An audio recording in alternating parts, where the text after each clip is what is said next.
तिमीहरू मिल नयाँ मान्छेहरू देशमा परिवर्तन ल्याऊ हामीलाई तिमीहरूसँग आशा छ भरोसा छ भन्नुभएको थियो हामीले हाम्रो स्वार्थलाई हामी कहाँ हुन्छौँ हाम्रो के हुन्छ हामीले के पद पाउँछौँ हामीले परवाह गरेनौँ हामीले देशको परवाह गर्यौँ तपाईहरूको परवाह गर्यौँ देश छोडेर गएका तपाईँका छोराछोरीको परवाह गर्यौँ जन्मिन बाँकी रहेका तपाईँका सन्ततिको परवाह गर्यौँ र हामी एक ठाउँमा आएका छौँ देशको हितको लागि देश हितभन्दा ठुलो अर्को केही पनि हाम्रो माग छैन हो पीडाका प्रतिनिधि हौँ जनताले पीडा सुनाएका छन् कहिलेकाहीँ अलिकति चर्को पनि हुन्छ आवाज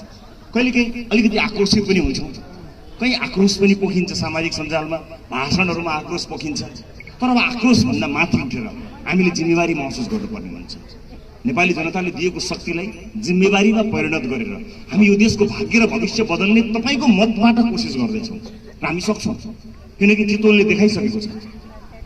हिजो यो एउटाले जित्ला कि नजित्ला तै पनि चितवन गएको छ हेरौँ भनेर कतिले त यो हार्छ भनेर यसले केही पनि ल्याउँदैन यो राष्ट्रिय दल पनि हुँदैन भए एउटाले जित्छ भनेर घरखेत बाजी लगाउने पनि थिए नाङ्गे झार भएर हिँड्छु भनेर बाजी लगाउने पनि थिए तर चितवनले विश्वास गर्यो 21 जना होनहार मानिसहरूलाई पठाउनको निमित्त बिउ चितवनले रोपेको म जहाँ गए पनि साथीहरूलाई भन्न चाहन्छु रासोबाट साथी हो आफूले रोपेको उन्नत बिउको जगेर्ना यसपटक चितवनले गर्नेछ चितवनले मात्र होइन यो फैलिएर देशभरि पुग्नेछ भन्ने हामीले विश्वास लिएका छौँ मैले केही दिन अगाडि बताएको थिएँ जसलाई मिल्नुपर्छ जुन जुन दलहरूले सहकार्य गर्नुपर्छ गर्नुहोस् हाम्रो शुभकामना छ हामीलाई लोकतान्त्रिक विधिबाट हराउनुहोस्